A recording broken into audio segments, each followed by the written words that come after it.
We're picking up on Chapter 3 of our Junie Jones Graduation Girl. Remember, in Chapter 2, Junie has just been sent to the office. Let's read to find out what happens. Chapter 3, A Good Chuckle. The office is where Principal lives. I know my way there by heart. There is a typing lady there, too. She looked over at the counter at me. Well, well, well, would you look who it is, she said. I looked down at myself. Well, well, well, it looks like me, I said kind of quiet. The typing lady pointed at the blue chair. The blue chair is where bad kids sit. Only I'm not even bad, but I still have to sit there sometimes. I put my feet on the edge of the chair, and I hid my face in my knees. And if you don't hide your face, people can recognize you. Finally, I peeked one eye at Principal's door. And guess what? That guy was looking right back at me. Is that Junie Jones I see out there? He asked. I did a gasp. 'Cause Principal can't even recognize me from one eyeball, apparently. I went into his office, and I sat in the big wood chair. Principal winked at me. I'm a little bit surprised to see you, Junie, he said. You haven't been sitting here for quite some time. I nodded. I know it, I said. That's because my behavior has shown considerable improvement. I pronounced the words very perfect. My teacher printed those words on my report card.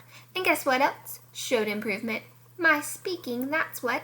'Cause I don't say runded anymore, and I don't say thinked, and I don't say throwed. Do you want to hear me say them right? Huh, Principal, do ya?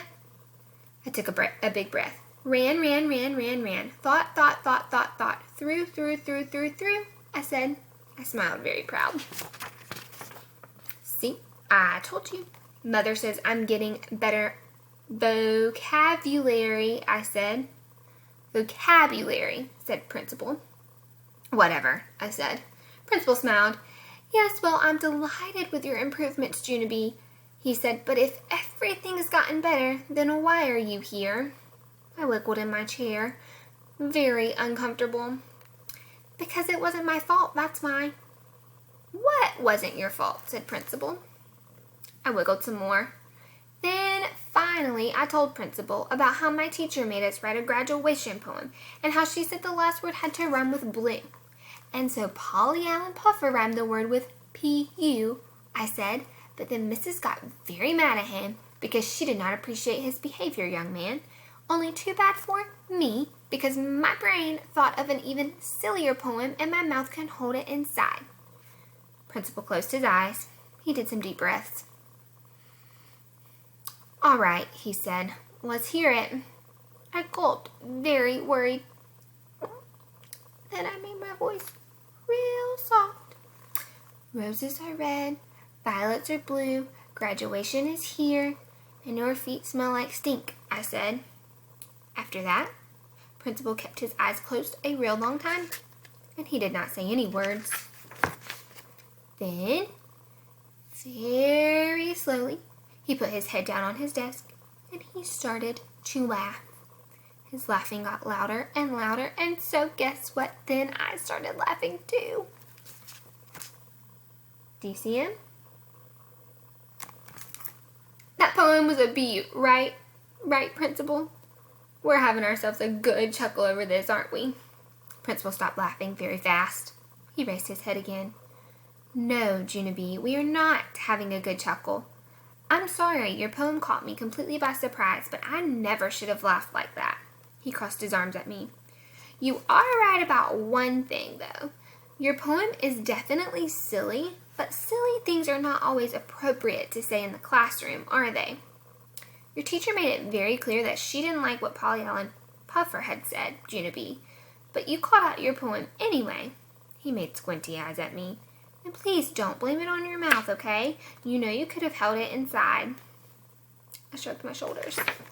I don't know, I said kind of quiet. Maybe I could have. Principal tapped his fingers on his desk.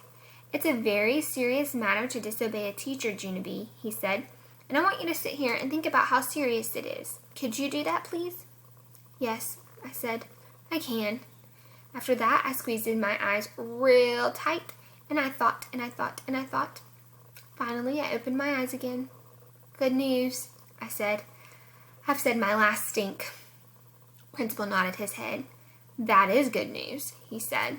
Then he stood up, and he held my hand, and he walked me into the hallway. It's been an interesting year getting to know you, Gina B. Jones, he said. You're a fascinating little girl. Thank you, I said. You are fascinating, too. After that, both of us waved goodbye, and I started skipping back to room 9. Then, all of a sudden, I stopped, and I spun around. Yeah, only we're not saying goodbye forever, right, Principal? Right? 'Cause next year, I'll probably get sitting down here, too. Probably. Or maybe you and I will see each other on the playground, right? Principal did a chuckle. Right, he said. Hooray, I said. Hooray, hooray. Then I turned back around and I skipped to room 9 my fastest. 'Cause maybe if I hurried, I could still sprinkle some glitter on something.